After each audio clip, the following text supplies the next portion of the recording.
Un exercice ici très important qui va mélanger plusieurs notions pouvant être données aisément au concours CRPE.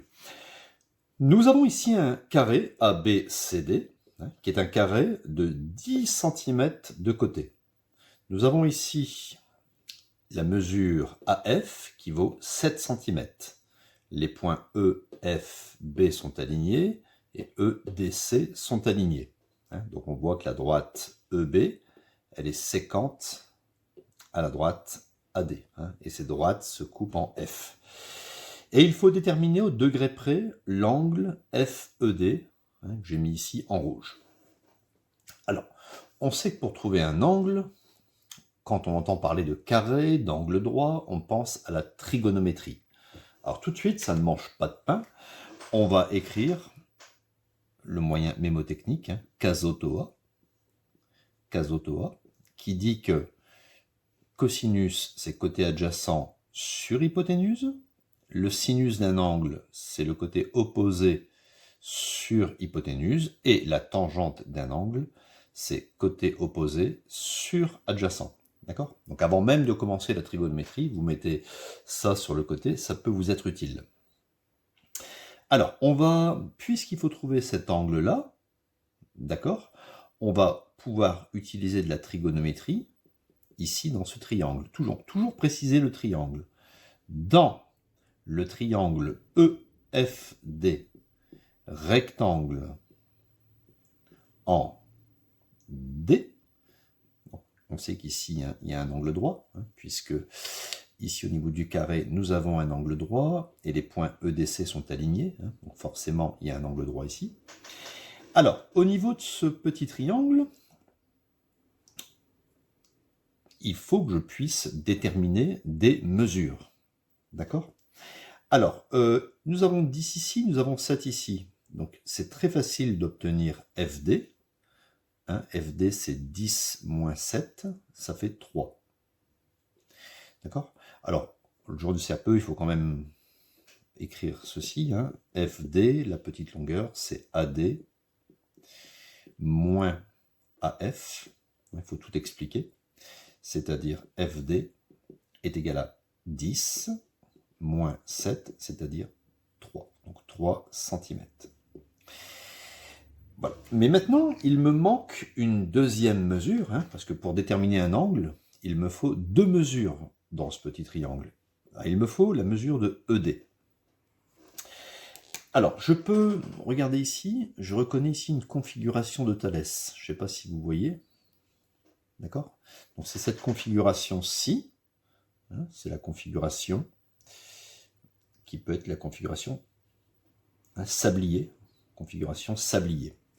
Alors, on va mettre les petites phrases qui vont nous permettre d'utiliser le théorème de Thalès afin de déterminer ED.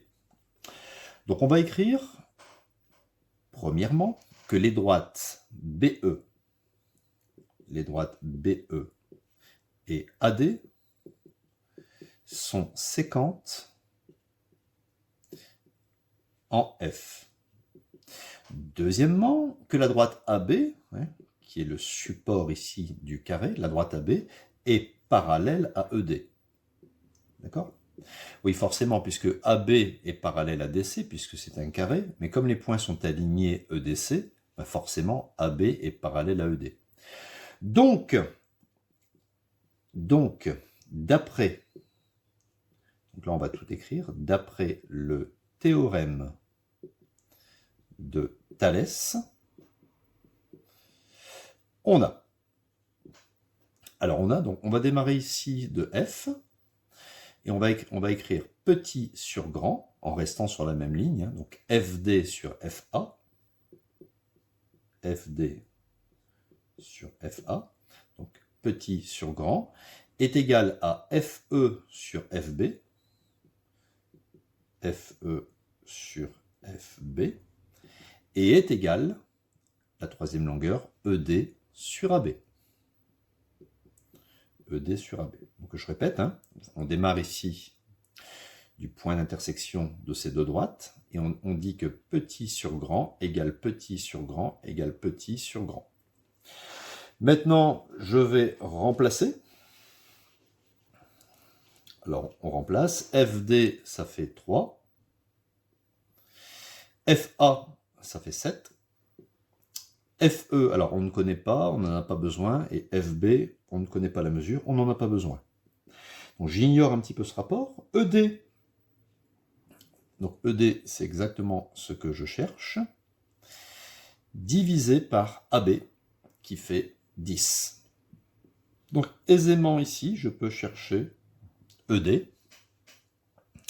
En faisant un produit en croix, c'est 3 fois 10 sur 7, ce qui me donne une longueur ED de 37e centimètre. Une fois que j'ai fait ça, je peux reporter sur la figure ma mesure, ici 37e, et maintenant je peux appliquer la trigonométrie. Donc regardez, vis-à-vis de ce petit triangle, si je me place au niveau de l'angle, le côté qui est en face, c'est le côté opposé, d'accord? Et ce côté-là, c'est le côté adjacent à l'angle, puisque celui-là, c'est l'hypoténuse, et en fait, on n'a aucune information sur l'hypoténuse. Donc, on a le côté opposé et adjacent. Opposé, adjacent. Vous regardez les formules. Opposé, adjacent, c'est ici. Donc, on va utiliser la formule de la tangente. Donc, tangente de l'angle FED, d'accord, l'angle que je cherche, ça va me donner côté opposé FD, on va d'abord le mettre avec les lettres, FD sur ED, ce qui me donne tangente de FED est égal à 3 divisé par 37e. D'accord? On va simplifier un petit peu. Tangente de l'angle FED est égal à 3, et je multiplie par l'inverse de cette fraction, 7 sur 30, c'est-à-dire 3 fois 7 sur 30, je peux prolonger le trait de fraction et mettre 30, 3 fois 10, je peux barrer les 3, au numérateur et au dénominateur, il me reste 7 sur 10. J'obtiens donc ici tangente de l'angle FED est égal à 7 sur 10, ou en écriture décimale, 0,7. Ainsi, je peux avoir accès à l'angle FED, je fais tangente moins 1 de 0,7, ou il y en a des fois qui notent seconde tangente, ou des fois il y en a qui notent arc tangente. Donc je prends la calculatrice, il y a une calculatrice collège, moi je fais seconde tangente, vous voyez ça m'affiche tangente moins 1, de 0,7, attention d'être en mode degré, et ça me donne un angle FED qui est à peu près égal à 35 degrés arrondi au degré près. Donc vous voyez, dans certains exercices, on peut avoir besoin de la trigonométrie et de l'utilisation du théorème de Thalès, ou bien quelquefois du théorème de Pythagore. Donc j'espère que cet exercice vous aura été très utile. N'hésitez pas à bien le mémoriser, bien le comprendre.